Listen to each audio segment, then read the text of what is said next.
Walang magawang sabi ni Shawn, bakit ba lagi kang mababa ang tingin sa akin? Never ko pang ginalaw si Lota in the past 0 years. Kung demonyo talaga ako, bakit ko hihintayin na magnegatibo 18 siya bago ko siya makuha? Loren, wala akong balak na paalisin ka sa bahay na ito. Kung gusto mo bang ialay ang sarili mo kay Jeng Weilun, hehe, wala kang pakialam. Tanong ni Loren, ano ang ibig mong sabihin? Napangiti si Shawn. Sige, hindi na kita ipagpalagay na suspense. Ngayon lang ako nakatanggap ng balita na nasa Orlando ngayon si Jeng Weilun.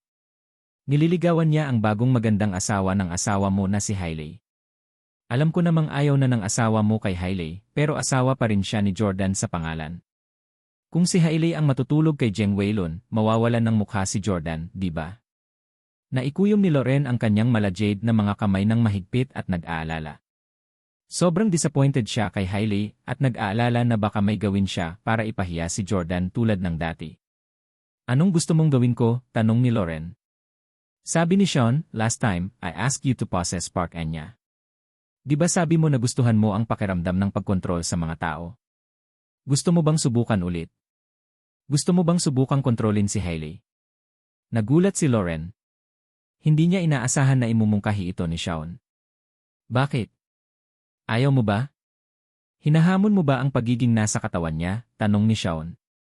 Sabi ni Loren, gusto mong kontrolin ko si Hailey para tanggihan si Jeng Weilun, di ba?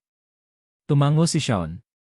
Siyempre, kung gusto mong patayin si Hailey, makokontrol mo rin siya na magpakamatay sa pamamagitan ng pagtalon sa isang gusali. Sa ganoong paraan, magiging kalmado ang lahat. Hindi nakaimik si Loren. Kahit naiinis siya kay Hailey, hindi siya isang taong papatay ng mga inosenteng tao. Bukod dito, nagsilang si Hailey ng isang anak na lalaki para kay Jordan. Pagkatapos mag-isip sandali, sumagot si Loren, sige. Nang makumbinsi na niya si Loren, ipinadala ni Shawn ang kanyang mga subordinates upang gawin ang mga kinakailangang pagsasaayos. Pagkatapos, umakyat siya sa bundok para ipagpatuloy ang pangangasiwa sa sitwasyon. Gayunpaman, pagdating niya sa bundok, isang mananaliksik ang sumugod at nagsabi, Guro, masamang balita. Umalis na si Deity Jordan. Nagpanik si Shawn. Anong sabi mo? Umalis siya. Saan siya nagpunta? Sabi ng researcher, nakatanggap lang siya ng tawag. Parang may nagsabi sa kanya na may nakikitang iba ang asawa niya. Galit na galit siya at umalis. Damn! Nabasag ni Shawn ang isang plorera sa galit. Siguro natanggap na rin niya ang balita. Si Jeng Weilun, ang me-starred na iyon, ay marunong talagang manggulo para sa akin. Ang kanyang ina ay napakalapit kay Jordan, kaya bakit niya ito ginagawa? Nagmamadaling tinawagan ni Shawn si Jordan, ngunit ang narinig lang niya ay, paumanhin, hindi makontak ang numerong tinawagan mo. Pakisubukang muli mamaya. Damn it! Sa sandaling ito, umalis na si Jordan sa maliit na bayan. Tumakbo siya hanggang sa lungsod bago sumakay ng kotse papuntang airport. Sa bilis niya ngayon, halos kapareho ito ng pagmamaneho. Kung hindi dahil sa maraming tao sa lungsod at natatakot siyang makita, patuloy pa rin siya sa pagtakbo. Dahil hindi siya pinayagan ni Shawn na magdala ng sinuman sa maliit na bayan, hindi niya isinama si Zephyr 3. Sa makatuwid, bumili siya ng isang komersyal na tiket sa eroplano. Pagkasakay sa eroplano, galit pa rin si Jordan. Naisip niya sa sarili, Hailey, wala akong pakialam kung gusto mong makakita ng ibang lalaki. Anyway, hindi na kita mahal. I find you dirty. Gayunpaman, kailangan mo muna akong hiwalayan. Pupunta si Jordan sa Orlando para ayusin ang mga pamamaraan ng diborsyo kay Hailey. Pagkatapos ng diborsyo, magagawa niya ang lahat ng gusto niya. Hinihiling niya na sana ay tumigil na ito sa panggugulo sa kanya. Sa halip na kumapit ito sa kanya at sabihin sa kanya kung gaano niya ito kamahal, umasa si Jordan na makakahanap siya ng ibang lalaki sa lalong madaling panahon. Wala sa paningin, wala sa isip. Sir, ano ang gusto mong inumin? Itinulak ng stewardess ang kariton. Inayos ni Jordan ang sarili at mahinahong sumagot, kape, salamat. Pinayuhan siya ng isang medyo may edad na babae sa tabi ni Jordan. Bata, huwag masyadong uminom ng kape sa murang edad. Hindi ito mabuti sa iyong kalusugan. Magalang nang umiti si Jordan ngunit hindi nagkomento. Maya-maya, pumikit siya. Nais niyang hulaan kung magiging maayos ang paglalakbay sa Orlando at kung may maaksidente ba siya. Gayunpaman, kalalabas lang niya sa research lab ni Shaun.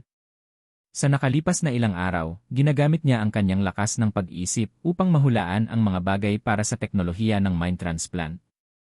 Naubos ang lakas ng kanyang pag-iisip. Matagal bago nakuha ni Jordan ang ilang mga pangitain. Sa isa sa mga pangitain, naghahalikan sina Jordan at Hailey. Hindi lang iyon, sinabi pa ni Jordan kay Hailey sa magiliw na tono, "Honey, I love you." Damn! Sigaw ni Jordan at idinilat ang mga mata sa galit, natumba ang tasa ng kape sa harapan niya. "Ah, binata, anong meron? Binabangungot ka ba?" Tanong ng middle-aged na babae sa tabi niya. Tinakpan ni Jordan ang kanyang mukha gamit ang kanyang mga kamay. Natahimik siya sa frustration sa sarili niya. Talagang hinalikan na naman niya si Hailey. At saka, parang napatawad na niya ito at nagsalita pa ng mga ganoong katamis na salita sa kanya, smack. Sinampal ni Jordan ang sarili. "Yo, binata, ano ang nangyayari sa'yo? Bakit mo sinasaktan ang iyong sarili?" Nagulat ang babaeng nasa katanghaliang gulang. Sumagot si Jordan, "Mababa ang tingin ko sa sarili ko." Naiinis si Jordan nang maisip niya kung paano niya patatawarin si Hailey at sasabihin dito na mahal niya ito. Ilang beses na siyang niloko nitong WGC na si Hailey. Sa pagkakataong ito, malamang na ganoon din kay Jeng Weilun. Pero hinalikan talaga siya ni Jordan. Sinabi pa niya na mahal niya siya. Gaano siya kamura? Nagmamadaling hinawakan ng medyo may edad na babae ang kamay ni Jordan. Huwag kang mag-isip ng ganyan. Masyado ng pressure ang mga kabataan ngayon. Nanaginip ka ba ng masama? Kailangang maghanap ni Jordan ng mapagsasabihan, kaya nagsimula siyang makipag-chat sa estranghero na ito. Nanaginip ako na hinalikan ko ang aking asawa at sinabi sa kanya na mahal ko siya. Nataranta ang nasa katanghaliang gulang na babae. Mabuti na lang. Ibig sabihin mahal mo ang asawa mo.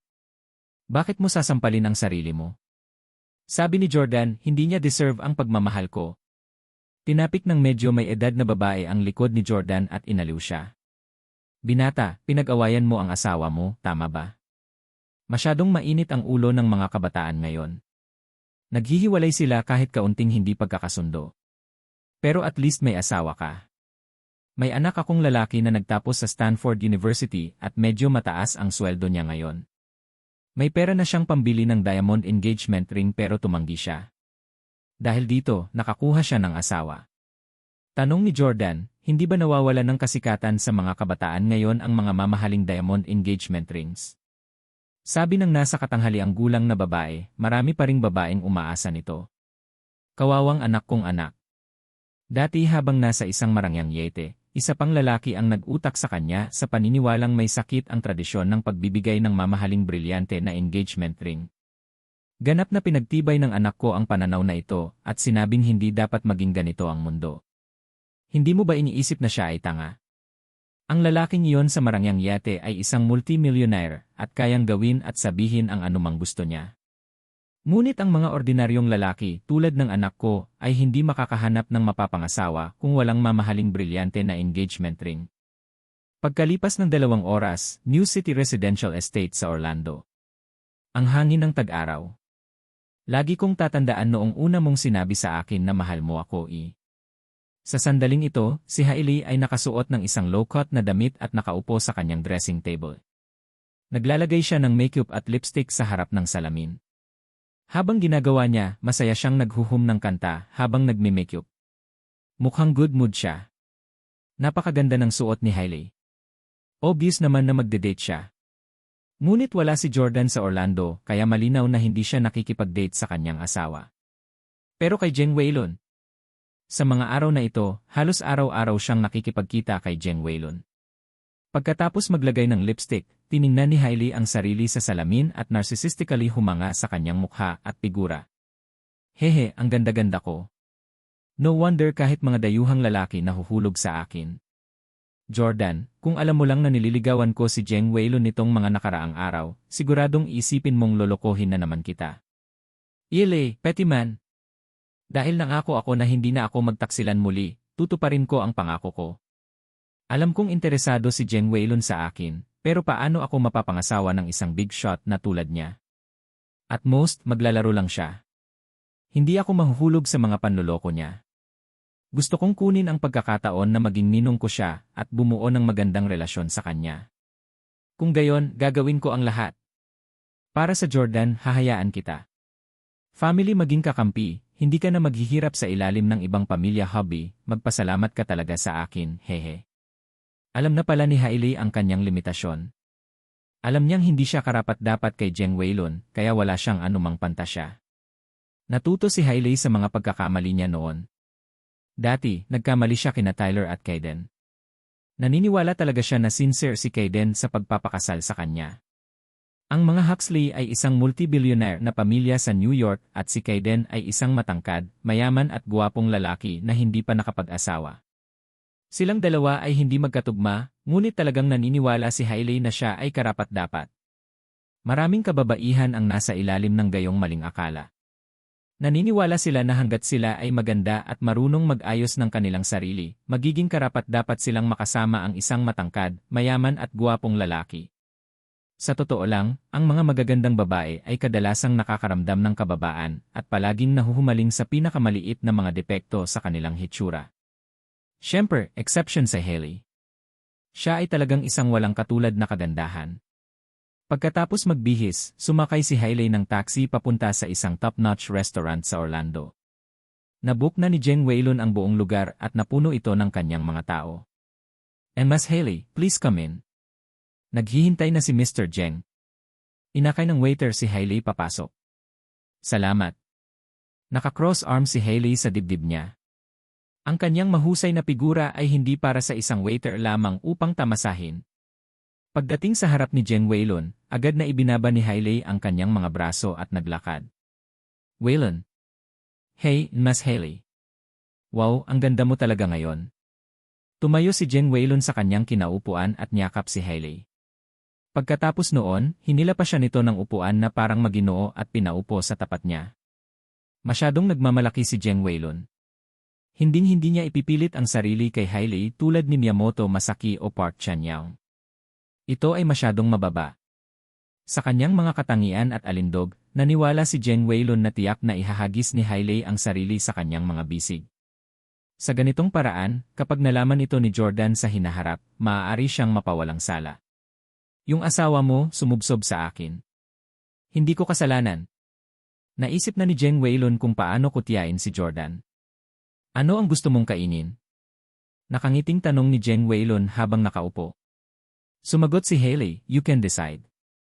Tumango si Jeng Weilun at pinitik ang kanyang mga daliri para ipatawag ang waiter. Nag-order siya ng ilang pagkaing western. Pagkatapos noon, sinuri ni Jeng Weilun ang magandang figura ni Hailey at medyo natukso. Lumabas sila nitong mga nakaraang araw.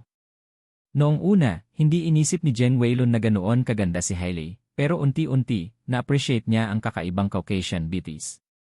Ang mga babaeng Caucasian ay may isang tiyak na likas na talino na hindi taglay ng karamihan sa mga kagandahang Asyano.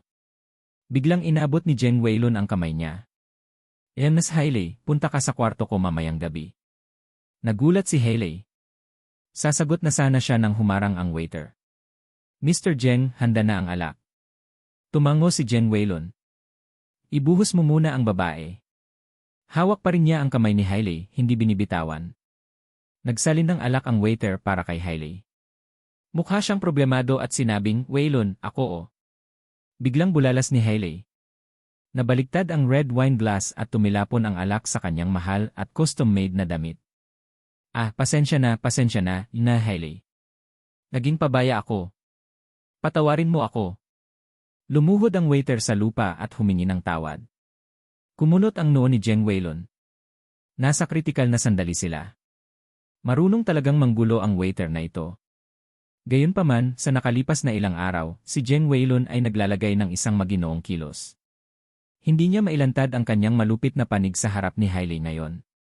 Kaya naman simpleng saway lang ang ibinigay niya sa waiter at hindi nagalit. Sabi ni Hailey, pupunta ako sa washroom para maglinis. Excuse me for a moment. Tumango si Jeng Weilun. Okay, huwag magmadali. Take your time. Pagkaalis ni Hailey, inutusan ni Jeng Weilun ang kanyang mga nasasakupan na bumili ng bagong damit para sa kanya. Bibigyan niya siya ng sorpresa mamaya. Pagdating sa washroom, walang laman dahil nakabook na ang buong restaurant. Habang pinupunasan ni Hailey ang kanyang damit gamit ang tissue, bumulong siya sa sarili, "Sai, gumagalaw na si Waylon. Ano ang dapat kong gawin?" "Hailey, kailangan mong labanan ang tukso sa pagkakataong ito. Hindi ka na makakagawa ng isa pang pagkakamali." Ngunit si Jordan, ang bastos na iyon, ay hindi man lang hinawakan ang kamay ko pagkatapos pakasalan ako. Hindi niya ako kayang gawing selibate sa buong buhay ko. Kailangan ko ng normal na babae. Sa sandaling ito, isa pang babae ang pumasok.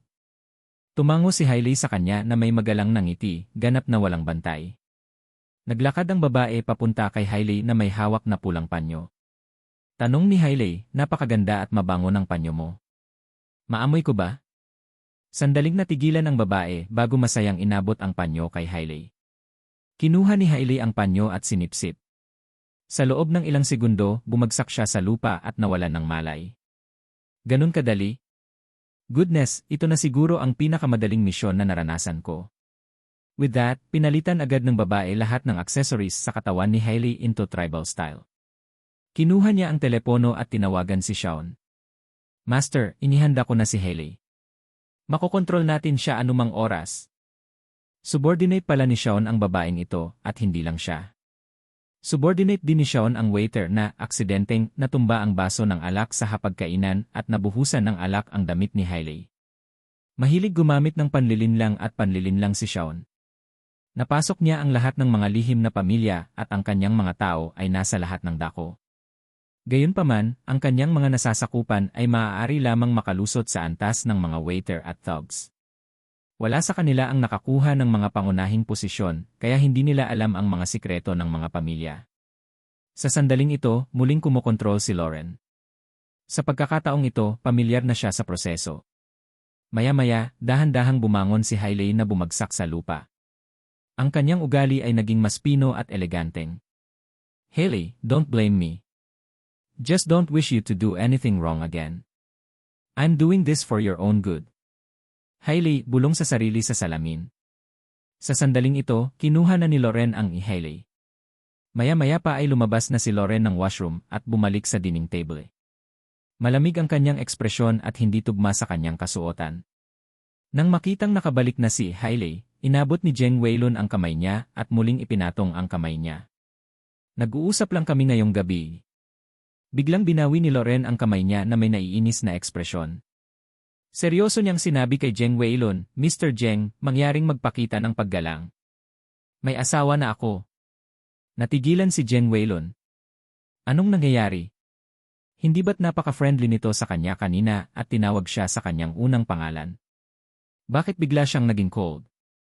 Gusto pa rin ni Jeng Waylon na mapanatili ang kanyang maginoong imahe. Napangiti siya. Okay, sorry for offended you. Alam mo, kulturang tao ako. Kung hindi na ako naghintay hanggang ngayon para hawakan ang kamay mo. Gayunpaman, hindi ako isang taong kayang bugulin ang lahat ng oras ko sa mga babae. Alam mo, sa 8 dakilang pamilya, ang pamilya Jeng ay pangalawa lamang sa pamilya Rong. Ang ibang mga pamilya ay hindi maikukumpara sa amin. Kaya naman, ang pagiging babae ko ay isang bagay na dapat ipagmalaki sa buong buhay mo. At mayroon kang ganitong karangalan ngayon. Hailey, pumunta ka sa kwarto ko para hanapin ako ngayong gabi. Mayabang na sabi ni Jeng Waylon. Sigurado siyang hinding-hindi siya tatanggihan ni Hailey. Siya ay isang babae na handang makipagtalik sa isang karaniwang mayamang lalaki. Hinding-hindi niya tatanggihan ang isang malaking shot na tulad niya na madaling gumastos ng $1 bilyong bilang supli sa bulsa. "Hehe, Jordan, ipapahiya kita ngayong gabi." Splash! Sa hindi inaasahang pagkakataon, dinampot ni Hailey ang kanyang baso ng alak at direktang nagsaboy ng red wine sa mukha ni Jeng Waylon. Nalaglag ang panga ni Jeng Waylon. Hindi siya makapaniwala na nagawa ito ni Hailey. Galit na bulalas ni Lauren, "Jeng Waylon, alam mong kakasal lang ako kay Jordan. Dumalo ka pa nga sa kasal namin. Pero sinusubukan mong manligaw ng babaeng may asawa. Naisip mo na ba ang nararamdaman ni Jordan?" Galit din si Jeng Waylon. "Damn it! Napatayo ka ba sa maling gilid ng kama?" Siyempre naisip ko ang nararamdaman ni Jordan. Alam kong magagalit si Jordan sa ginawa ko. Lalong nagalit ngayon si Lauren. Lahat kayo ay miyembro ng 8 dakilang pamilya. Nasa inyong mga kamay ang pag-unlad ng mundo. Bakit hindi kayo magkasundo? Ano ang saysay ng pag-aaway ng inyong mga sarili ng ganito? At saka, walang sama ng loob sa pagitan ng inyong dalawang pamilya. How dare you? Since when ang isang taksil na babae mula sa isang third-rate family ay may karapatang sermunan ako? Hailey, how dare you offend me like this? Sige, hindi na ako magiging magalang sa iyo. Sa mataas na katayuan ni Jeng Weilun, paano niya matitiis ang pag-lecture ni Hailey? Dinampot ni Jeng Weilun ang bote at ibinuhos sa buong Hailey. Ah! Tumango si Lauren. Ngumiti si Jeng Weilun. Mukhang kulang ang natapon mong alak ngayon. Mas marami pa akong ibubuhos para sa iyo. Dahil doon, ibinuhos ni Jeng Weilun ang lahat ng mamahaling red wine kay Hailey. Ngunit ito ay hindi sapat. Inutusan niya ang kanyang nasasakupan, may magdala ka ng isang palanggana ng tubig. Agad na bumalik ang kanyang nasasakupan na may dalang palanggana ng tubig mula sa washroom. Dinampot ni Jeng Weilun ang palanggana at itinaboy kay Hailey. Hindi alam ni Lauren kung paano ipagtanggol ang sarili. Naka-high heels siya at hindi makaiwas sa oras, kaya basang-basa siya. Hahahahan. Lubusang basang-basa, lalo pang nakakaakit ang figura ni Hailey. Hindi napigilan ni Jeng Weilun na lumapit para hawakan siya. Ye, the fact that I fancy you only brings honor to your ancestors. How dare you refuse me? You don't know what's good for you. I won't waste any more time. Kung gusto mong sisihin ang isang tao, sisihin mo ang sarili mo sa pagiging asawa ni Jordan. Pupuwersang punitin ni Jeng Weilun ang damit ni Hailey. Bang! Bang! Bang! Ah! Umalinggaw sa hangin ang mga hiyawan at putok ng baril. May darating. Nagulat si Jeng Weilun. Sa sumunod na segundo, nakita niyang sumulpot si Jordan sa kanyang harapan. Bitawan mo si Hailey, sigaw ni Jordan kay Jeng Weilun. Akala niya kapag pumunta siya dito, makikita niya si Hailey na masaya sa mga bisig ni Jeng Weilun. Hindi na siya naglakas loob na isipin muli ang kanyang paningin, sa takot na baka lalo siyang magalit kapag nakikita niyang nanloloko si Hailey. Hindi niya inaasahan na makikita niya si Hailey na inaatake ni Jeng Weilun ng ganito. Mukhang pinipilit ni Jeng Weilun ang sarili kay Hailey at lumalaban ito. Sinamantala ni Lauren ang pagkagulat ni Jeng Weilun na kinagat ang kamay nito sa leg nito. Arf! Masakit! Hindi inaasahan ni Jeng Weilun na kagatin siya ni Hailey. Matapos kagatin si Jeng Weilun, sinamantala ni Lauren ang pagkakataong makataka sa kanyang pagkakahawak. Tumakbo siya papunta kay Jordan. Tuwang-tuwa si Lauren nang makitang muli si Jordan. Pagkarating ni Jordan sa maliit na bayan, hindi sila pinayagan ni Shawn na magkita. Sa bintana lang sila nakasilip sa isa't isa. Ito ay masyadong malupit para sa isang pares ng magkasintahan. Kaya naman, natuwa si Lauren na makita si Jordan ngayon. Tuwang-tuwang niyakap niya si Jordan. Hubby, bakit ka nandito? Hindi alam ni Jordan na ang kasalukuyang Hailey ay si Lauren. Tinulak siya nito at malamig na sinabi, bakit? Hindi ba dapat nandito ako? Naistorbo ko ba ang date nyo ng manliligaw mo? Nagmamadaling paliwanag ni Lauren. Hindi naman sa ganun. Wala naman akong ginawa para masiraan ka ng loob. Gusto ako ni Jeng Weilun pero tinanggihan ko siya. So, naalimpungatan siya at sinabuyan ako ng tubig. Buti na lang at dumating ka sa tamang oras. Kung hindi ko na talaga alam ang gagawin ko. Noong sinasaka ni Jeng Weilun si Hailey kanina, takot talaga si Lauren. Handa pa siyang imag-disconnecta anumang oras. Ang tinatawag na disconnect ay upang putulin ang kanyang kontrol sa katawan ni Hailey. Dahil sa kanyang kontrol, maaaring makiramay si Lauren kay Hailey. Si Lauren, na nasa malayo sa isang maliit na bayan sa Via, ay naramdaman ang sakit ng inatake si Hailey. Siyempre, hindi ito tunay na sakit, ngunit ito ay nadama pa rin makatotohanan. Kaya sa sandaling sinubukan ni Jeng Weilun na pilitin ang sarili kay Hailey, wala nang magagawa si Lauren kundi ang i-disconnecta. Kung hindi, papatayin ni Jeng Weilun ang dalawang ibon gamit ang isang bato. Pareho niyang hahalayin sina Hailey at Lauren. Hinding-hindi papayag si Lauren na mangyari ang ganoong bagay, lalo na kapag naiisip niya ang nakaraang sitwasyon ni Victoria. Gayunpaman, sa napapanahong hitsura ni Jordan, hindi na kailangang mag-alala si Lauren tungkol doon. Ngayong naturukan na si Jordan ng Mirakuru Serum, hindi na siya masusugatan. Ang pakikipaglaban sa 1-0 tao ng mag-isa ay madali. Galit na galit si Jordan. Pinandilatan niya si Jeng Weilun. Jeng Weilun, sinadya mong hinaras ang asawa ko kapag wala ako. Dapat bigyan mo ako ng paliwanag ngayon. Bilang kapalit, si Jeng Weilun ang larawan ng kalmado at nakangiti lamang. Anong ibig mong sabihin na hinaharas mo ang asawa mo? Hindi ko siya pinilit na makipagkita sa akin. May mga paa siya at lumakad ng mag-isa. Paano ko kasalanan? Saka normal lang na magkakilala ang mga miyembro ng mga lihim na pamilya. Nasa kontrol na namin ang pamilya mo. May kakaiba ba sa pagkikita ko ng asawa mo? Itinuro ni Jordan ang basang damit ni Hailey at nagtanong. Bakit siya basang-basa noon? Sinaboy mo ba siya ng tubig? Asawa ko si Hailey. Alam mo namang kahit hindi ko siya mahal, hindi ako papayag na may humawak sa kanya. Nagalit din si Jeng Weilun. Ang tangang asawa mo ang unang nagsaboy sa akin ng red wine. Kasuklam-suklam na babae, anong lakas ng loob mong maging walang galang sa akin? Jordan, sinabi mo ba sa kanya ang katayuan ng pamilya ko sa 8 dakilang pamilya? Nagulat si Jordan nang mabalitaan niyang sinaboy ni Hailey si Jeng Weilun ng alak. Tinanong niya si Hailey, totoo ba yon? Ikaw nagsaboy ng alak sa kanya? Sa kanyang impresyon, binubuli lang ni Hailey ang mahihina at natatakot sa malalakas. Hindi niya gagawin ang ganoong bagay. Sagot ni Lauren, hubby. Masungit si Jeng Weilun sa akin. Alam niyang asawa mo ako pero hinawakan niya pa rin ako. Pinapunta pa niya ako sa kwarto niya ngayong gabi. Hindi ko napigilang masaboy ang alak sa mukha niya. Hahaha, tumawa ng malakas si Jordan. Hailey, oh Hailey. Matapos kitang makilala sa loob ng maraming taon, sa wakas nakagawa ka na ng mabuti. Lauren. Masyadong masaya si Jordan. Isang babae mula sa isang third-rate na pamilya ang talagang nagwisik ng red wine sa mataas at makapangyarihang Jeng Weilun. Ito ay mas nakakahiya kaysa sa pagbugbog sa kanya. Hindi nakakagulat na galit si Jeng Weilun. Tumingin si Jordan kay Jeng Weilun. Weilun, akala ko iba ka kina Miyamoto Masaki at Park Chan-young. Hindi ko ine-expect na ganoon din ang ugali mo ngayon. Dati, may mga disenyo din sina Miyamoto Masaki at Park Chan-young sa asawa ko. Alam na alam mo kung ano ang nangyari sa kanila. Ganon din ba ang gusto mo para sa sarili mo? Bumungad sa mukha ni Jordan ang isang pagpatay na layunin. Agad siyang pinalibutan ng mga nasasakupan ni Jeng Weilun sa takot na baka atakihin siya ni Jordan.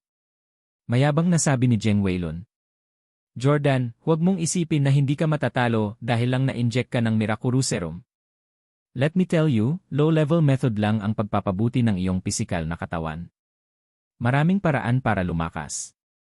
Walang pakialam ang pamilya ko at ang mga rong sa serum.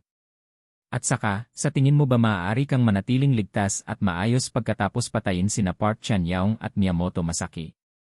Maaari ko ring sabihin sa iyo na nagkaroon ako ng magandang chat kay Park Sang-cheol kanina. Pinilit niyang ipaghiganti ang kanyang kapatid at pumayag akong tulungan siya. Kaya't nagkaroon ng alyansa sina Park Sang-cheol at Jeng Weilun. Kalaban nila ang Jordan. Ngunit hindi natakot si Jordan. Tumawa siya ng malakas. Hahaha, Jeng Weilun, ang galing mo talagang humanap ng kakampi. Kung sinong kakampi mo ay mamamatay. Isa kang jinx. Lumayo ka sa nanay mo sa hinaharap. You start. Anong kalokohan ang pinagsasabi mo? Galit na sabi ni Jeng Weilun. Paliwanag ni Jordan, may nasabi ba akong mali? Nakipag-alyansa ka kay Miyamoto Masaki at Park Chan-young dati. Namatay silang dalawa. Ngayon, kasama mo si Park Sang-cheol. Sabihin ko sa iyo ang masamang balita. Mamamatay na rin siya. Nagulat si Jeng Weilun. Anong sabi mo? Mamamatay na si Park Sang-cheol. Mapapatay mo? Yili, Jordan, huwag mong i-overestimate ang sarili mo. Sabihin ko sa iyo, ilang araw na ang nakalipas, inimbitahan kami ni nanay sa tirahan ng pamilya Park. Naranasan na namin ang malakas na depensa ng pamilya Park.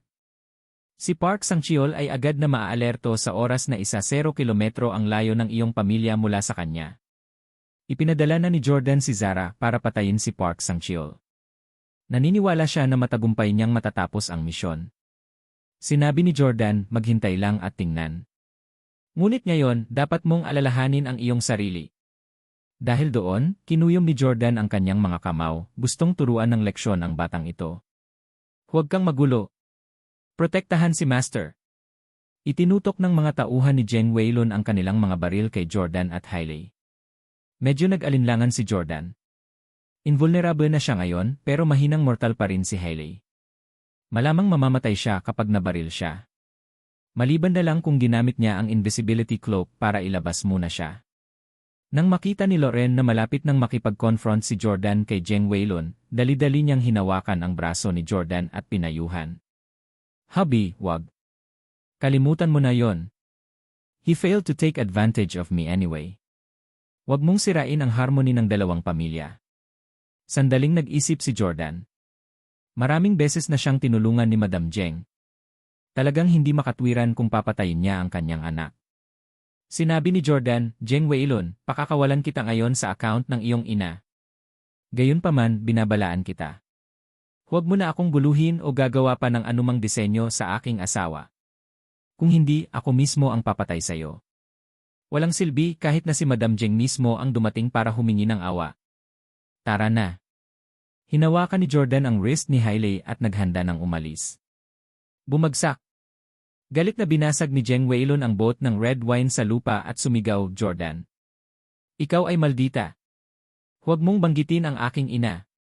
Anong karapatan mong banggitin ang aking ina? Ikaw ay hamak. You start, nasa 20 na ka pa lang, hahabol ka na sa mga matandang babae. Naiinis ka sa akin. Wala akong pakialam kung habulin mo ang ibang matandang babae. Ngunit kung maglakas loob kang magkaroon ng mga disenyo sa aking ina, hinding-hindi kita bibitawan. Nagulat si Jordan at Loren. Hindi nila maintindihan kung bakit galit na galit si Jeng Weilun. Ano ang nangyayari sa kanya? Galit na galit din si Jordan. Sinong nagsabing hinabol niya ang matatandang babae? Humanga nga siya sa mga babaeng mapanghalina kahit nasa 30 pula or 40 pula na sila pero hindi niya sinundan. Wala siyang diskriminasyon sa edad. Paano yun naging katumbas ng paghabol sa matatandang babae? Galit na galit si Jordan kay Jeng Weilun dahil sa paglikha ng walang basehang chismis tungkol sa relasyon nila ni Madam Jeng. I-starred ka, iginagalang ko si Madam Jeng at hindi ako kailanman gumawa ng anumang bagay na nakakasakit sa kanya. Imposibleng magkaroon ako ng mga disenyo sa iyong ina. Mag-ingat sa iyong mga salita. Hindi na napigilan ni Jeng Weilun.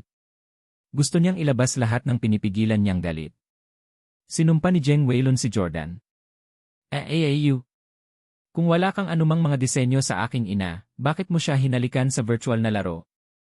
Hayop ka, nakita ito ng iba sa laro. Kailan ako, Ing? Sasagot pa sana si Jordan na hindi pa niya nahalikan ang ina ni Jeng Weilun nang huminto ito. Sa ikalawang pag-iisip, hinalikan niya ni Jordan ang isang hindi pamilyar na babae sa virtual na larong iyon na tanging mga tao lamang mula sa mga lihim na pamilya ang maaaring ma-access. Sush! Agad na naalala ni Jordan ang tagpong iyon noon. Nagtatakang tanong ni Jordan, si Marilyn Monroe ba si Madam Jeng? Hinalikan ni Jordan si Marilyn Monroe sa laro. Gayunpaman, naalala niyang sinabi nito na halos kasing edad niya ito. Hindi niya inaasahan na siya si Madam Jeng na ang anak ay mas matanda pa sa kanya. Sobra ito. Si Jordan ang biktima dito. Ngumuso si Jeng Weilun. Alam mo na ang sagot dyan. Jordan, huwag kang ang magpanggap. Sinadya mong nilapitan ang nanay ko. Sa tingin mo ba hindi ko alam ang iniisip mo? Alam mo namang napahamak ang pamilya mo, kaya gusto mong humanap ng malakas na taga-suporta. Baka balak mo pang magpakasal sa pamilya Jeng. Anyway, dependent husband ka dati. Let me tell you, you're delusional. Hindi mapigilan ni Jordan na mapangiti. Hahaha, anong sabi mo? Magpakasal ka sa pamilya Jeng. Ibig mong sabihin ako ang magiging stepfather mo. Hahaha, not bad. Napakaganda ng suggestion mo. Weilun, seryosohin ko. Hahaha. Natuwa talaga si Jordan kay Jeng Weilun. Paanong magkagusto si Jordan sa isang matandang babae tulad ni Madam Jeng? Lahat ng asawa ni Jordan ay kasing ganda ng namumukadkad na bulaklak. In terms of looks alone, hindi naabot ni Madam Jeng ang standards niya. Bukod dito, si Jordan ay isang Diyos. Paano siya magiging interesado sa katayuan at kapangyarihan ng pamilya Jeng? Hindi magtatagal at nalampasan sila ni Jordan. Ikaw, Lee. Galit na galit si Jeng Weilun. Sinabi ni Jordan, huwag kang mag-alala sa iyong mag-ina. Hindi mo dapat alalahanin kaming mga matatanda. Pumunta at maglaro sa tabi. With that, umalis siya kasama si Hailey. Ah! Damn it! This done will start. Galit na galit si Jeng Weilun at patuloy na binabasag ang mga bote ng alak at baso sa hapagkainan. Isang subordinate ang nag-pipe up. Master, masyadong mayabang ang brat Jordan na yon. Naglakas loob siyang ipahiya ka. Bakit hindi mo ako hinayaang barilin siya ngayon? Galit na sinabi ni Jeng Weilun, matagal ko nang ginawa ang sarili ko kung kaya ko. Hindi kita kailangan. Ang Jordan ay isa na ngayong hindi magugupi na kuta. Kung hindi siya nagplano ng mabuti, hindi niya ito mapapatay. Ngayon, maaaring pumunta si Jordan kahit saan niya gusto at magyabang sa loob at labas. Ang iba ay walang magawa tungkol dito. Paglabas ng restaurant, si Lauren ay labis na na-curious sa nangyari. She asked, "Hubby, bakit mo hinalikan si Madam Jeng? Nagkaroon ba kayo ng relasyon?" Hindi alam ni Jordan na kinokontrol na ni Lauren si Hailey ngayon. Ganti niya. "Hailey, I don't need to explain to you kung ano man ang nangyari o hindi nangyari between me and another woman. Huwag mong isipin na dahil lang sa pinakasalan kita ulit, asawa mo na talaga ako at may karapatang kontrolin ako. Ingatan mo muna ang sarili mo. Hindi naman masama ang performance mo ngayon. Nagsaboy ka ng alak sa mukha ng batang iyon. Mabuti ang ginawa mo. Pero, dapat hindi mo na lang siya sinamahan noong una. Nakasuot ka pa nga ng low-cut na damit. Umuwi ka kaagad. Susunugin ko ang lahat ng nakasisiwalat na damit sa closet mo." Medyo naiinis si Lauren sa chauvinistic na ugali ni Jordan. Sabi niya sa malumanay na boses, "Hubby, this is not good. You're so strict with your wife, pero ang dami mong babae sa labas. As your wife, I can't even ask you about them." Malamig na sagot ni Jordan, "Ulitin ko. Hindi kita asawa.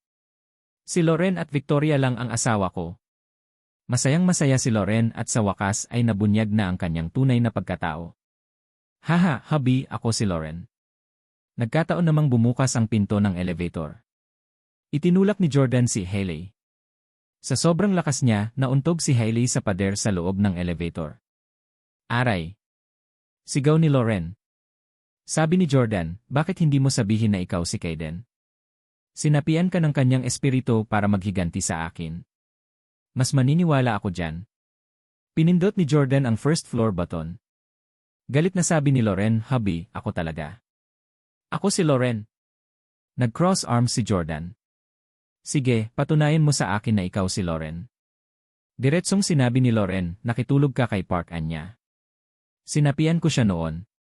Nagulat si Jordan kaya nanghina ang kanyang mga paa. Halos lumuhod siya sa harapan ni Lauren. "Mahal na asawa, bakit ka nasa lahat ng dako? Bakit ba lagi mo akong hinuhuli tungkol sa mga bagay tungkol sa ibang babae? Dati si Park Anya. Ngayon, si Madam Jeng." Nagmamadaling binawi ni Jordan ang kanyang mayabang na ugali at hinawakan ang balingkinitang braso ni Hailey nang nakakaawa. "Honey, nagsiselos ka ba? Let me explain. There's really nothing between me and Madam Jeng." Mumuso si Lauren. "Hubby, tell me what to do every time I possess someone and meet you. May malalaman akong secret about you and other women. Ilang babae ba ang tinatago mo sa likod ko?" Hindi alam ni Jordan ang gagawin. Bagamat isa siyang diyosa, wala siyang magawa sa harap ng babaeng mahal niya. At saka, siya talaga ang nagkamali ngayon. Yumuko si Jordan at niyakap ang hita ni Hailey. "Si Madam Jeng ang humalik sa akin sa laro. I swear that I've never even touched her hand in reality." Paanong hindi maniniwala si Lauren kay Jordan? Sa kanyang katayuan bilang isa sa mga miyembro ng 8 dakilang pamilya, maaari siyang magkaroon ng daan-daan o libu-libong asawa kung pipiliin niya. Gayunpaman, tinanggihan pa ni Jordan ang marangal na si Lota. Si Lauren at Victoria lang ang gusto niya, 2 babaeng may common background. Hinila ni Lauren si Jordan. "Sige, wag na nating pag-usapan to, hubby, miss na kita. Hindi tayo hinahayaan ng kasuklam-suklam na show na yan. Sa ganitong paraan lang kita makikilala." Niyakap siya ni Jordan. "Honey, I miss you too. Hintayin mo ako." Pagkatapos kong matagumpay na ma-develop ang mind transplant procedure para kay Shaun, magkikita na tayo ulit. Hindi hinayaan ni Jordan na mag-disconnecta si Lauren. Bumalik silang dalawa sa bahay ni Hailey. Pagdating nila sa kwarto, umupo silang dalawa sa kama. Tumingin si Jordan kay Hailey at sinabing, "Honey, I love you." Matapos sabihin yon, naalala niya na hinulaan niya ang eksenang ito sa eroplano at hindi niya napigilang matawa. Anong nakakatawa? Naguguluhang tanong ni Lauren. Ngumiti si Jordan. Bago ako dumating, hinulaan ko kung ano ang mangyayari kapag pumunta ako dito. Hulaan mo kung anong eksena ang hinulaan ko. Umiling si Lauren. Nagpatuloy si Jordan. It's the scene of me looking at you affectionately and telling you that I love you. But at that time, I didn't know that you had Hailey. When I saw this scene, halos mabaliw ako. Sinampal ko pa ang sarili ko. Hindi ko talaga maintindihan kung bakit ko sinabi kay Hailey na mahal ko siya. Now, I realize that the person I'm professing love for is you, Lauren. Marahang hinawakan ni Lauren ang mukha ni Jordan. Silly husband, bakit mo sinaktan ang sarili mo? Isa kang diyosa. Kailangan mong pahalagahan ang sarili mo. Ngumiti si Jordan. Don't worry about me, darling. Kahit bala ay hindi ako kayang patayin ngayon. A single smack is nothing. Ikaw naman, kailangan mong mag-ingat doon. After all, napatay ko ang asawa ni Sean. Who knows, baka mabaliw ang lalaking ito balang araw at masaktan ka. Tumango si Lauren. Ayos lang ako. Medyo magalang pa si Sean sa akin. Kaya lang ayaw niya akong lumabas. Nababaliw na ako sa pagkakakulong ko sa bahay mag-isa. Hubby, pwede mo ba akong samahan dito? Gusto kitang makasama ng ilang sandali. Hindi ako alis. Lagi kitang kasama. Naramdaman din ni Jordan na sobrang nakakaawa si Lauren ngayon. Dahil sa kanya kaya siya naghihirap ngayon. Magkahawak kamay silang dalawa at nagkwentuhan. Gayunpaman, medyo kakaiba pa rin ang pakiramdam ni Jordan habang nakatingin sa mukha ni Hailey. Actually, kamukhang-kamukha ni Hailey si Lauren. Silang dalawa ang uri ng mga dilag na namumukod tangi sa kanilang sariling karapatan, ngunit palaging maraming pagkakatulad sa pagitan ng mga dilag. Gayunpaman, dahil masyadong maraming karimari-marim na bagay ang ginawa ni Hailey, nag-atubili si Jordan na magsabi ng mga magiliw na salita habang nakatingin sa kanyang mukha. Iminungkahi niya. Lauren, bakit hindi mo isasara ang mga kortina? Mag-usap tayo sa dilim, okay? Natigilan si Lauren. Bakit gusto ni Jordan na gawing voice chat, ang kanilang video chat? Bagamat ang kini ni Lauren si Hailey, ang kanyang pananaw ay kanya pa rin. Nakita niya si Jordan na palagi niyang nakikita. Kaya naman, hindi niya maintindihan ang nararamdaman ni Jordan. Ganun pa man, pumayag siya. Naman. Hinawi ni Jordan ang mga kortina. Ang pinto ay sarado at ang buong silid ay nahulog sa kadiliman.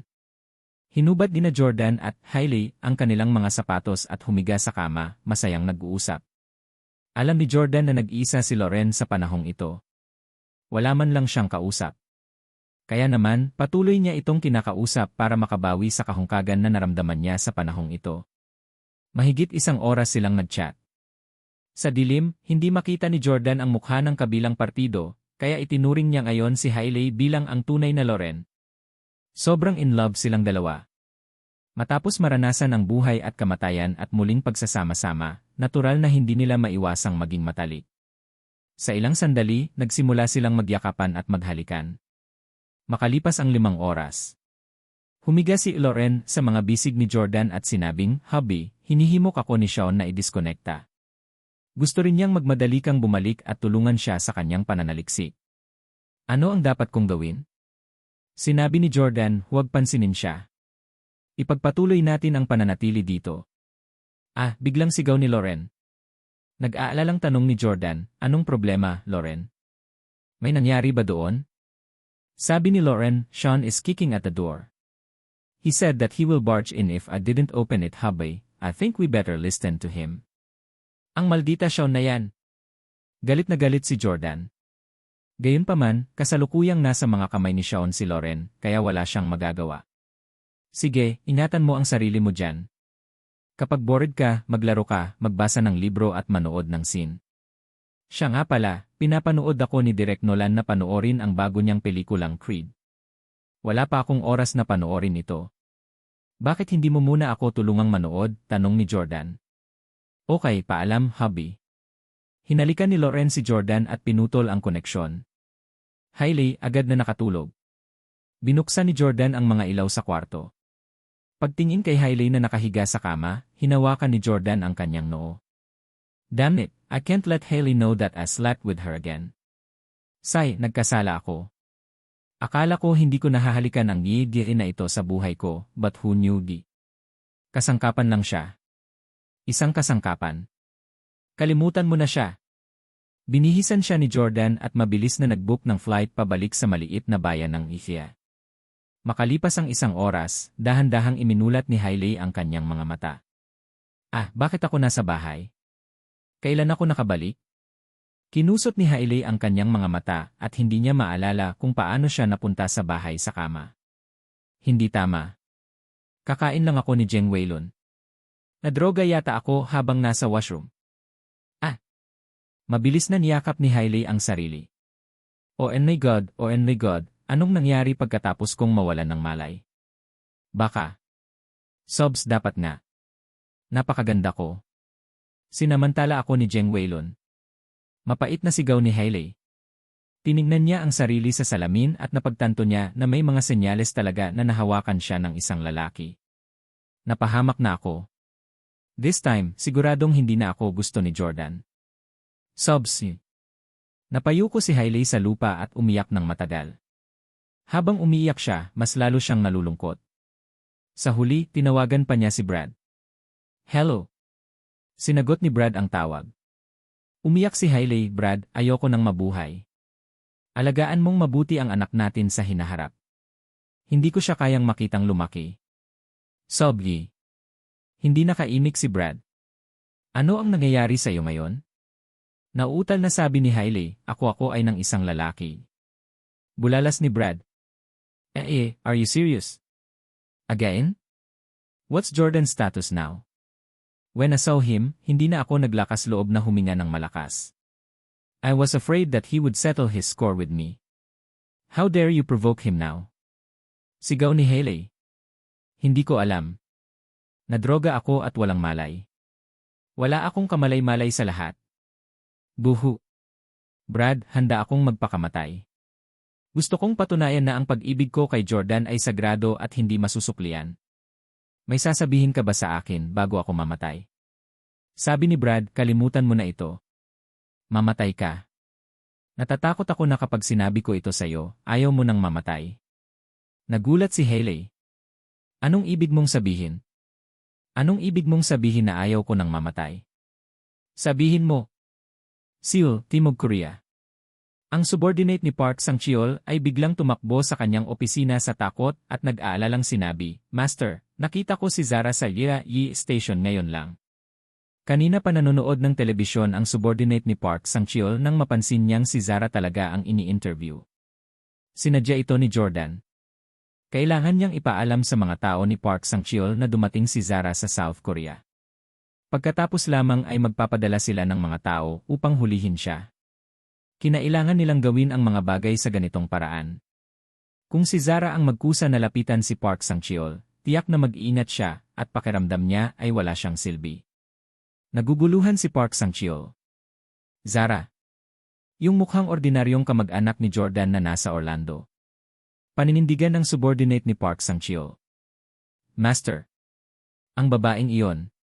Biglang naggangot ang ngipin ni Park Sang-cheol at naikuyom ang kanang kamay. Ang jinx na ito ay nabigo ng husto at sinira ang lahat.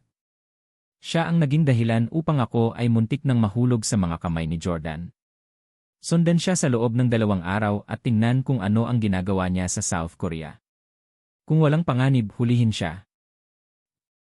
Makalipas ang 3 araw. Sa isang internal na audition sa pagkanta sa isang entertainment agency. Hello, ako si Zara Blaine mula sa VIA. Gusto kong maging trainee ng kumpanya mo. Naka-cute na short skirt si Zara at magalang na nagpakilala. Sa sandaling ito, nakakamangha na ang kanyang lakas sa pakikipaglaban. Siya ay napakalakas at masasabing nakakatakot. Gayunpaman, mukha pa rin siyang mahina at maselan na batang babae. Biglang may sumipa sa pinto at pumasok. Hahaha, Zara, matapang ka talaga. Naglakas loob kang pumunta sa bansa natin para maging artista trainee. Gusto mong maging artista? Bakit hindi ka tumingin sa salamin? Tumatanggap ba ng basura ang bansa natin? Ang subordinate ni Park Sang-cheol ang pinakamaraming nakipag-ugnayan sa kanya sa Orlando. Nakilala ni Zara ang taong ito. Naalala niya ang boses nito at naalala niya kung paano siya binantaan nito sa Orlando. Nais niyang mapatay siya kaagad. Gayunpaman, hindi niya magawa iyon. Kung papatayin niya siya ngayon, hindi siya makakalapit kay Park Sang-cheol. Ang tirahan ng Park ay binantayan ng husto. Hindi siya makakapasok kapag pilit niyang pinapasok. Kaya naman nagkunwaring natatakot si Zara at nagtago sa sulok. Huwag kang lalapit. Nakikiusap ako na hayaan mo akong mabuhay. Ngumuso ang nasasakupan ni Park Sang-cheol. Hayaan kang mabuhay. Ikaw ang naging dahilan upang ako at ang aking Panginoon ay muntik nang mamatay sa VS. Ikaw ay Jinx. Halika, sumama ka sa akin upang makita si Master. Malakas na umiling si Zara. Hindi, ayoko siyang makita. Pakiusap, huwag mo na akong makitang muli. Natatakot ako. Smack! Sinampal ng subordinate ni Park Sang-cheol si Zara. Kung ayaw mong saktan kita ulit, behave yourself. Hinawakan ng mga subordinates ni Park Sang-cheol si Zara at kinaladkad paalis. Gayunpaman, napagtanto niyang mas mabigat ng kaunti si Zara kaysa sa kanila. Pinalaki ng subordinate ni Park Sang-cheol si Zara at napagtanto na mas mahaba ang kanyang mga binti kaysa dati. Tuwang-tuwa siya at tinapik-tapik ang mga binti nito, sinamantala siya. Not bad, Zara. Bakit pakiramdam ko mas maganda ang figure mo kaysa dati? Tiniis ni Zara ang kahihiyan. Hindi siya makatiis ngayon. Hinayaan niya lang na samantalahin siya ng subordinate na ito. Gayunpaman, lihim siyang nanumpa na personal niyang papatayin ang E-Star na ito mamaya. Habang nasa daan ay walang tigil ang pang-aasar at sinasamantala ng subordinate ni Park Sang-cheol kay Zara. Kung hindi lang lumaban si Zara, baka hinalay siya ng subordinate na ito sa loob ng sasakyan bago siya binuhat. You little witty, how dare you bite me? Damn, it hurts. Kapag nagpasya si Master na patayin ka mamaya, gagawin kitang patay.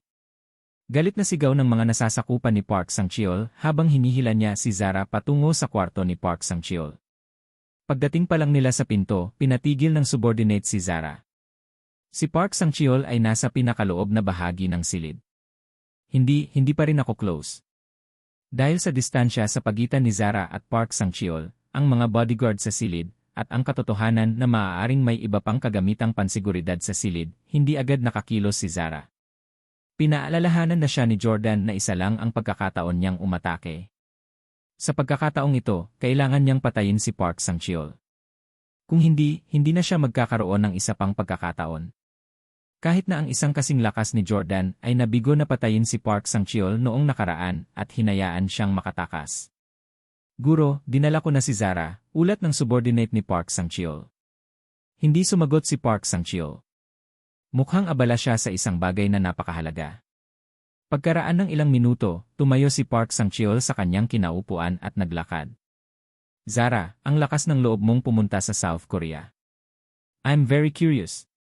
Bakit hindi ka pinatay ni Jordan? Alam niya na nilagyan mo siya ng droga. Naramdaman ni Park Sang-cheol na nakagawa na si Jordan ng isang maliit na pritong tulad ni Zara. Kung sa bagay, kung si Park Sang-cheol, ginawa na niya. Nakakaawa at mahina ang itsura ni Zara. Umiyak siya. Galit na galit si Jordan. Matagal akong nagmakaawa sa kanya na maawa siya sa akin dahil kay Hailey at sa lola ko. Noon lang niya ako binitawan. Pero sinabihan niya akong mawala sa paningin niya, kaya pumunta ako sa South Korea. Please let me go. Kisay. Patuloy na umiling si Park Sang-cheol. Masyadong soft-hearted si Jordan. Masyado siyang mabait sa mga babae.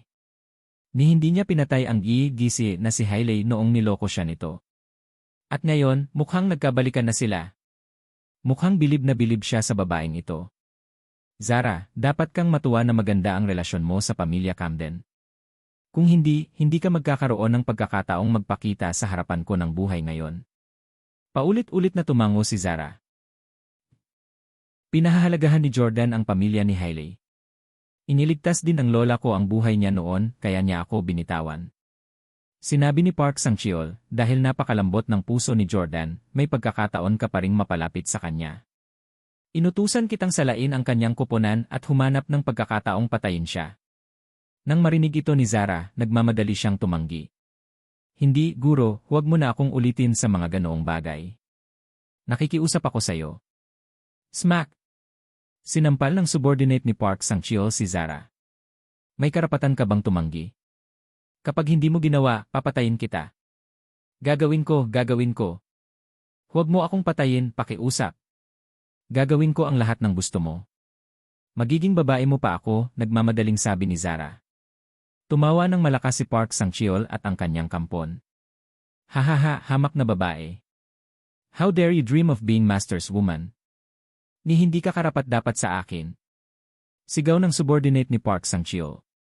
Pinalaki ni Park Sang-cheol si Zara at napagtanto niyang mas kaakit-akit ang hitsura niya kaysa dati, lalo na sa kanyang mahahabang binti.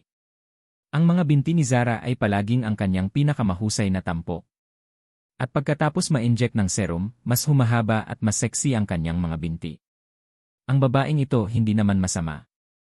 Isang masamang ngiti ang ipinakita ni Park Sang-cheol.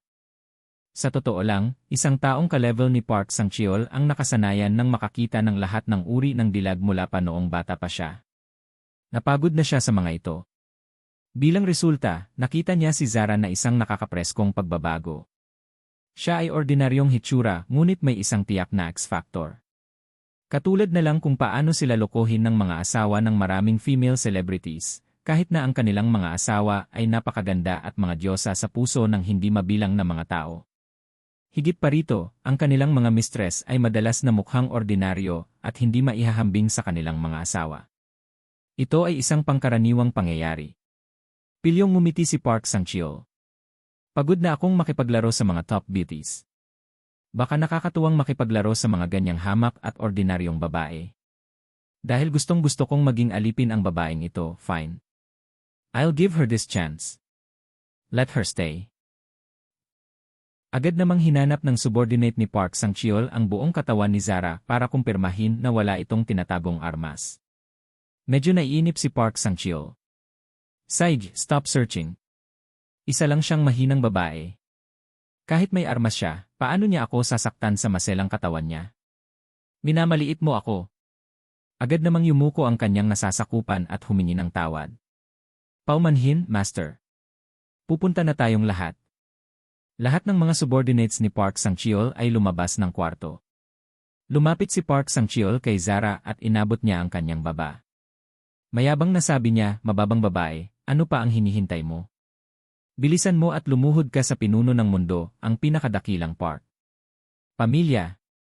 Si Zara at Park Sang-cheol ay ilang pulgada ang layo sa isa't isa. Sa ganitong kalayuan, madaling mapatay ni Zara si Park Sang-cheol. Isang kakaibang ngiti ang lumitaw sa mukha ni Zara. Biglang sumama ang pakiramdam ni Park Sang-cheol nang makita ang ngiting ito. Sa lohikal na pagsasalita, ang isang mahinang karaniwang babae ay hindi dapat magkaroon ng napakasamang ngiti. Ngunit sa oras na napagtanto niya ang panganib na nasa kanya, huli na ang lahat. Biglang inabot ni Zara at hinawakan ang leg ni Park Sang-cheol. Ikaw sumpainit eh. Gustong lumaban ni Park Sang-cheol, ngunit napagtanto niya na hindi siya kasing lakas ng mahinang babaeng ito.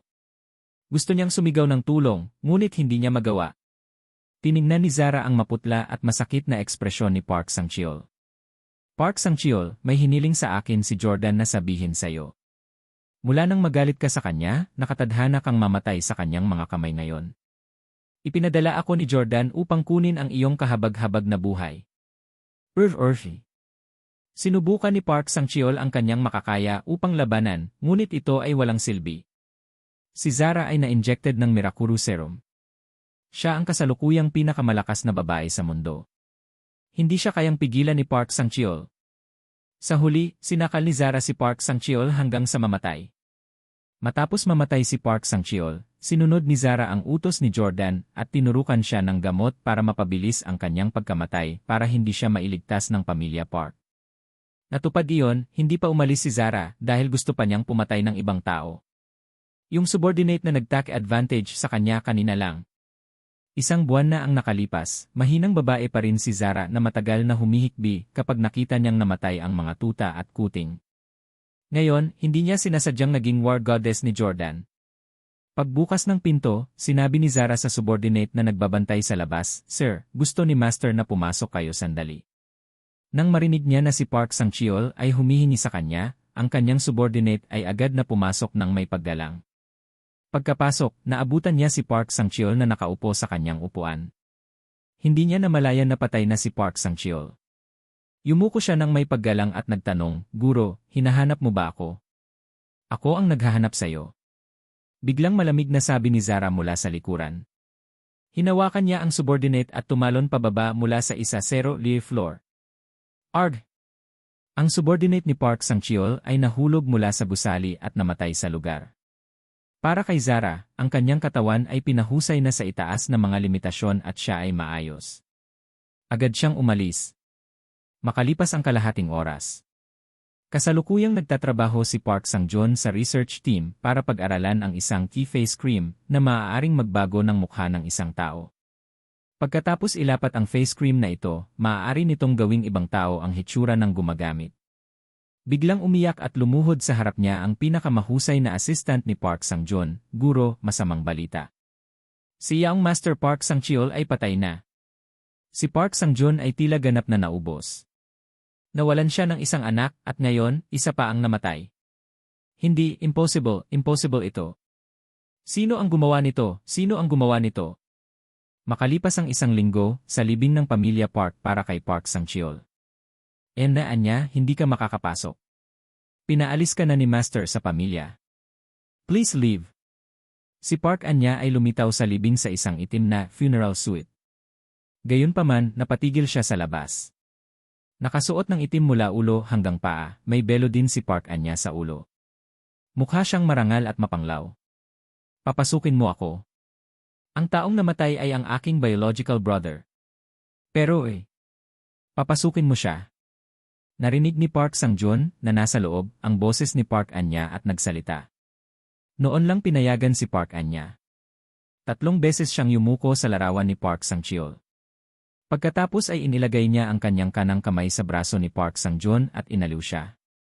"Itay ang aking pakikiramay." Masasabi niya na kahit na walang luha sa mukha ni Park Sang-joon, siya ay nasa matinding kalungkutan sa sandaling ito at naging mas haggard. Sinabi ni Park Sang-joon sa banayad na boses, "Anya, sumama ka sa akin." Dinala ni Park Sang-joon si Park Anya sa isang maliit na silid at isinara ang pinto. Alam ni Park Anya na ang kanyang ama ay tiyak na nasa kawalan ng pag-asa sa sandaling ito. "Itay, napakaraming kapuspalad na nangyari kamakailan. Kailangan mong manatili. Ang aming pamilya ay umaasa sa iyo upang mapanatili ang aming posisyon sa mga lihim na pamilya. Kung bumagsak ka, ang aming pamilya ay matatapos." Si Park Anya ay isang driven woman. Ayaw niyang mahulog ang pamilya niya sa ibang pamilya. Malamig na sinabi ni Park Sang-joon, "Alam mo ba kung paano namatay ang iyong kapatid?"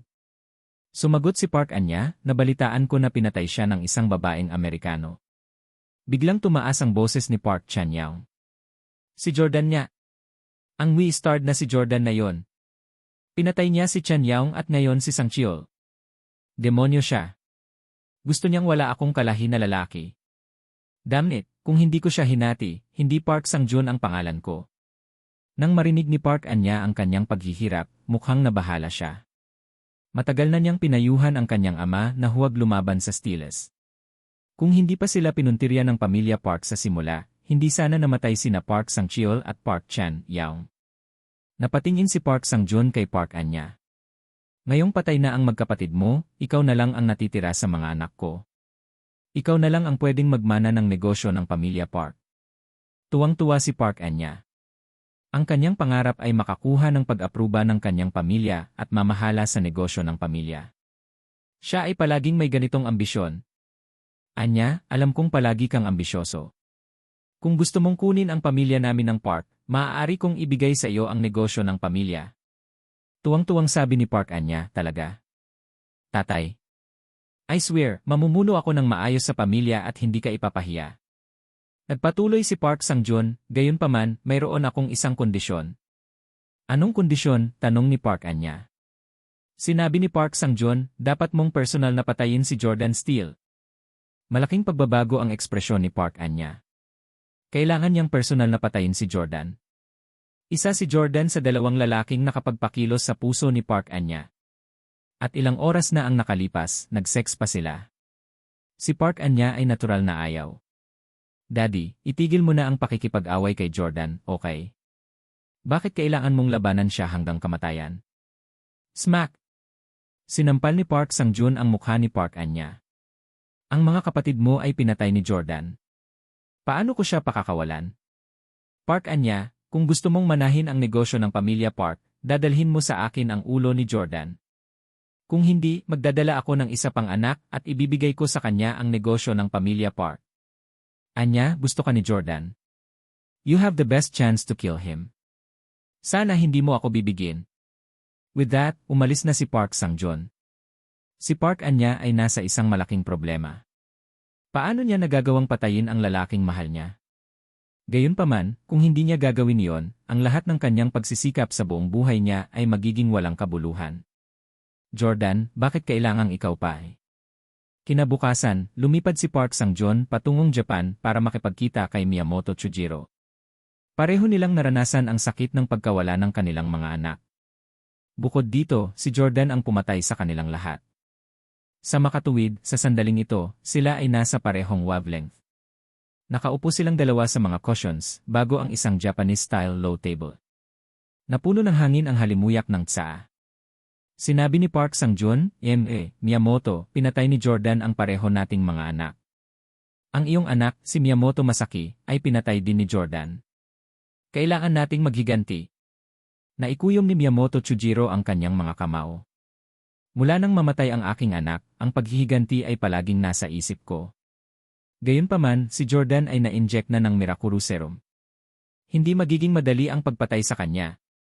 Sinabi ni Park Sang-jun, pinatay niya ang mga taong pinakamalapit sa amin at naging dahilan upang mabuhay kami sa sakit araw-araw.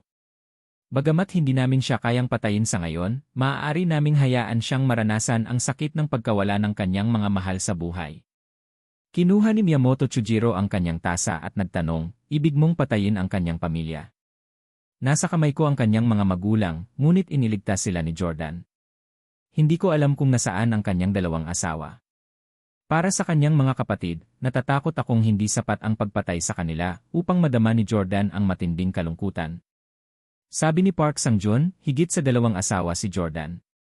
Nagpakasal lang siya sa isa. Yung sa Orlando, Hailey. Di ba may karelasyon yung babaeng yun dati? Malamang walang pakialam si Jordan sa kanya. Kung papatay natin siya malamang papalakpak at magyaya si Jordan, di ba? Alam din ni Miyamoto Chujiro ang tungkol kay Hailey. Umiling si Park Sang-jun, Mr. Miyamoto ay minamaliit ang damdamin ni Jordans para sa gidire na si Hailey. Sa pagkakaalam ko, mahal na mahal niya ito. Ilang araw na ang nakalipas, sinubukan ni Jeng Weilun na lumapit kay Hailey. Libu-libong milya ang layo ni Jordan at lalo na siyang sumugod para pigilan siya. Nakita ko na ang surveillance video ni na Jordan at Hailey sa elevator. Sa video, nagkusa si Jordan na yakapin at halikan si Hailey. Mukhang mahal na mahal niya siya. Nagpakawala si Miyamoto Chujiro ng nakakainis na tunog. Jordan, itong basurahan. Nagkunwari siyang bayani sa harapan namin pero nahulog pa rin siya sa babaeng paulit-ulit na niloko sa kanya. Napatawad na niya talaga siya. Mr. Park, ibig mo bang sabihin, kapag papatay natin si Hailey, mararamdaman din ni Jordan ang sakit na katulad natin? Tumango si Park Sang-jun, tama. At saka hindi lang si Hailey sa Orlando. Andun din ang anak nila. Kahit hindi siya naawa kay Hailey, kung papatayin natin ang anak niya, siguradong mas madudurog ang puso ni Jordan kaysa sa atin. Bang! Hinampas ni Miyamoto Chujiro ang mesa at galit na tumayo. Tama! Pinatay niya ang mga anak natin, kaya kailangan din nating patayin ang asawa at anak niya. Mr. Park, ano pa ang hinihintay natin? Magplano ka agad. Pumunta ka sa Orlando para patayin si Hailey. Sinabi ni Park Sang-jun, si Hailey ay nasa ilalim ng proteksyon ng mga tauhan ni Jordan. Hindi natin sila maaaring maliitin. Kailangan nating mag-ingat. Ngumuso si Miyamoto Chujiro.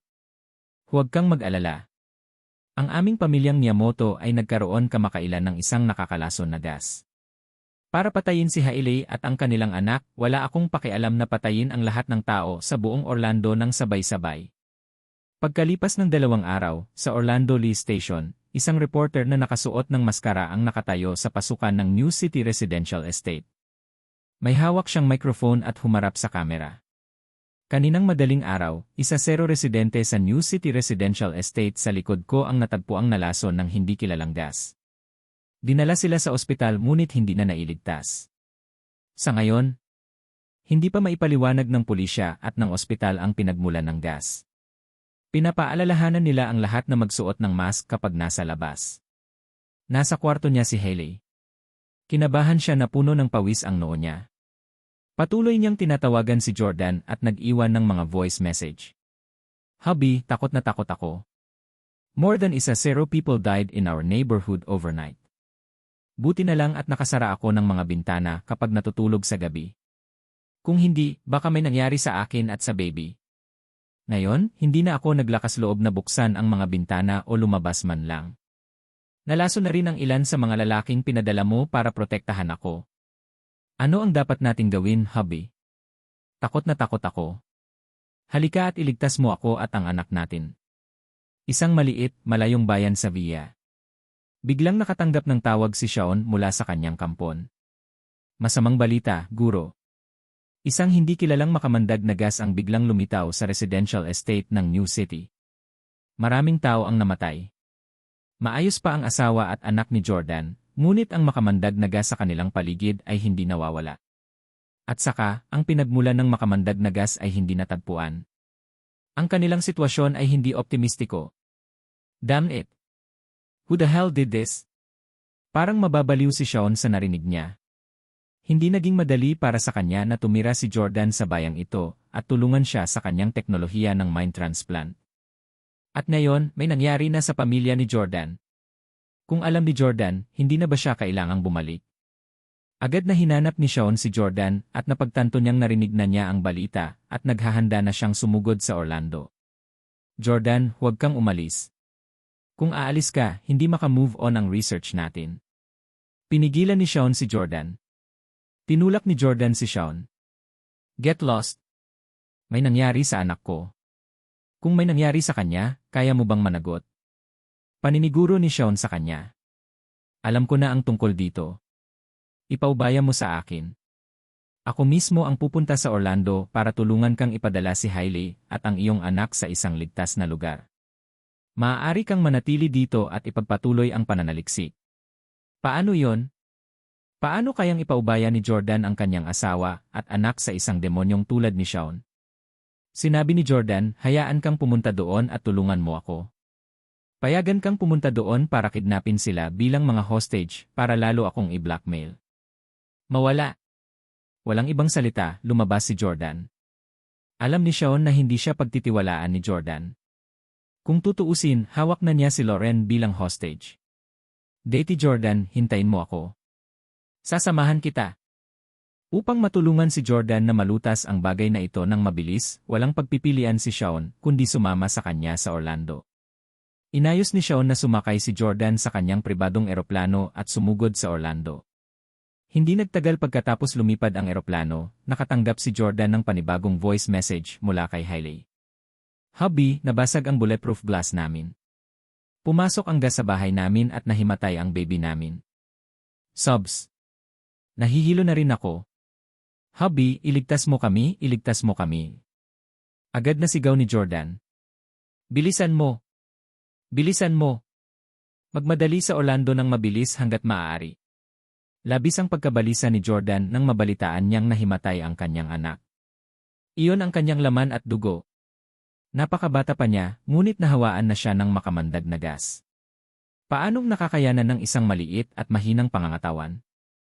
Hailey, ang tanga. Hindi ba niya kayang lagyan ng gas mask ang isang bata sa oras na ganito? Anong gagawin natin? Nag-aapoy si Jordan sa pagkabalisa. Aabutin ang hindi bababa sa kalahating oras upang lumipad patungong Orlando. Sa oras na dumating si Jordan, malamang napatay na ang bata. Narinig din ni Shaun ang voice message at alam niyang si Hailey at ang kanyang anak ay nalason at nasa panganib. Jordan, kahit na sumugod tayo sa lalong madaling panahon, malamang nahuli na ang lahat. Ito ay hindi isang ordinaryong makamandag na gas. Ito ay dapat na isang gas na lihim na binuo ng isa sa mga dakilang pamilya. Kung wala ang mga nangungunang doktor mula sa isang lihim na pamilya, walang sinuman ang makakapagligtas sa kanila. Sumagot si Jordan, alam ko. Hindi ko kailangan na sabihin mo sa akin ang lahat ng iyon. Galit na galit siya kay Shawn. Kung hindi lang siya hinila para mag-research, baka naresolba niya agad ang usaping ito sa Orlando. Sinabi ni Shawn, Jordan, hindi mo kailangang masyadong mabalisa. Pinoprotektahan ng aking mga tauhan ang iyong pamilya sa Orlando. Maaari akong magpadala ng isang tao upang maglabas ng espesyal na gas ngayon. Ang gas na ito ay maaaring agad na mabawi ang anumang makamandag na gas. Gas? Anong uri ng espesyal na gas? Tanong ni Jordan. Saglit na nag-isip si Shawn bago sinabing, nakapunta ka na ba sa Switzerland? Ang romantikong silid na espesyal kong idinisenyo para kay Lota. Sabi ni Jordan, yung kwarto. Kanina pa ako nandoon. Aphrodisiac ang gas sa loob. Gaano man katindi ang lalaki o babae, magkakaroon pa rin sila ng relasyon habang nandoon. Diablo, nagdisenyo ka ng napakawalang hiya na kwarto dahil gusto mong isama si Lota doon kapag 18 na siya. Nagkibit balikat si Shawn. Hindi na ngayon ang oras para pagalitan ako. Deti Jordan, lalo kong nabuo ang gas sa silid na yon. Ang gas na ito ay maaaring mabawi ang anumang toxicity. Hanggat utos ko sa isang tao na ilabas ang gas na ito sa iyong lugar, ginagaranti ako na magiging maayos ang iyong asawa at anak. Sigurado ka? Hindi inaasahan ni Jordan na magkakaroon ng ganoong epekto ang kasuklam-suklam na gas. Sumagot si Shawn, ikaw ay isang Diyos. Mahuhulaan mo kung totoo ang sinabi ko. Sabi ni Jordan, syempre gagawin ko, hindi ako maglalaro pagdating sa buhay ng anak ko. Pumikit si Jordan at naghintay ng isang pangitain. Lahat ng uri ng rated na ingay ay agad na tumunog sa kanyang mga tainga. Ang buong New City Residential Estate ay tila naging isang brothel. Pati ang mga aso sa tabi ng kalsada ay nasa init. Siyempre, nakita rin ni Jordan na ligtas at maayos ang kanyang anak. Sa makatuwid, sinabi ni Jordan kay Shawn, tawagin mo ang iyong mga tauhan. Ngumiti si Shawn at agad na tumawag para utusan ang kanyang mga nasasakupan na ilabas ang gas sa New City Residential Estate. Pagkatapos ng tawag, tumayo si Shawn at hinimok ang piloto, bilisan mo, bilisan mo. Maapektuhan din ng gas si Mas Hailey. Kapag na-late tayo at may masamang lumapit sa kanya, hindi maiisip ang kahihinatnan, alam mo ba yon? Masasabi ni Jordan na may nakatagong insulto sa mga sinabi ni Shawn. Siya ay gumagawa ng isang jibe sa Hailey's karakter. Dahil dito, medyo nainis si Jordan. Damn this Shawn. Nang makita ni Shawn si Jordan na nakasimangot sa kanya, dali-dali siyang nagdala ng isang tasa ng tsa. Hahaha, nagbibiro lang ako. Huwag kang magalit, Deti Jordan. Halika, uminom ka ng tsa. Basagin. Inihagis ni Jordan ang tasa sa lupa. Makalipas ang kalahating oras, dumating ang eroplano sa itaas ng New City Residential Estate. Tumalon si Jordan sa eroplano. SCI, ang yabang mo pagkatapos mag-inject ng Miraculous Serum. Tumalon ka mula sa taas. Bilisan mo at lumusong ka. Kung mawala sa paningin natin si Deti Jordan, makakalimutan mong mabuhay. Kakarating lang ni Jordan sa isang damo sa distrito nang may isang poodle na tumakbo at nagsimulang humping ang kanyang sapatos. Magandang Panginoon! Sinipa ni Jordan ang poodle sa gilid at tumalon sa sahig ng bahay kung nasaan ang kwarto ni Hailey. Hubby! Hubby, nandito ka na sa wakas. Mga hikbi. Akala ko hindi na kita makikita. Agad namang sumugod si Hailey nang makita si Jordan. Pero hindi siya binigyan ni Jordan ng pagkakataon na yakapin siya. Sinugod niya ang kanyang anak at sinuri ang kanyang sanggol. Ang sanggol ay nakahiga sa kuna. Hindi lang siya magaling but he revealed a cute smile as he chortled. Lumapit din si Hailey at sinabing, ngayon lang talaga nahimatay ang anak natin. Hindi ako nagsisinungaling sa'yo pero sa di malamang dahilan, biglang may ibang gas sa hangin. Mas okay na kami ni baby ngayon. Hubby, ako si Yi. Nakahinga ng maluwag si Jordan nang makitang maayos na ang sanggol. Sinabi niya kay Hailey, alam ko ang sitwasyon mo ngayon. Hindi mo na kailangang sabihin pa. Hindi kita hahawakan. Labis na nalungkot si Hailey. Dahil ba ako ay nahawakan ng ibang lalaki? Binuhat ni Jordan ang sanggol at sinabing, mabuti at alam mo ang dahilan. Hindi na kailangang sabihin ito ng malakas. Mumuso si Hailey. Hubby, may importante akong sasabihin sa'yo. Bang! Bang! Bang! Sa sandaling ito, narinig ni Jordan ang mga tunog ng labanan sa labas ng bahay. May narinig din siyang tumatawag sa pangalan niya. Nang tumingin sa ibaba si Jordan at napagtanto niya na ang mga tauhan ni Shaon ay nakikipag-away sa kanyang sariling mga subordinates. Jordan, bumaba ka at kontrolin mo ang mga nasasakupan mo. Kung maglakas loob silang pigilan ulit ako, papatayin ko silang lahat. Naiinip na si Shaon. Aakyat na sana siya para hanapin si Jordan nang hindi niya inaasahang makasalubong niya ang mga bantay ni Jordan. Agad na nag-away ang magkabilang panig. Kumunot ang noo ni Jordan at ibinalik ang sanggol kay Hailey. Bantayan mo ang bata. Magpapadala ako ng maghahatid sa iyo palabas dito. With that, tumalon siya pababa ng building. Tawag sa kanya ni Hailey. Hubby, don't go. May sasabihin pa ako sa iyo. It's about Victoria. Sa sandaling ito, nakababa na si Jordan at hindi narinig ang sinabi ni Hailey.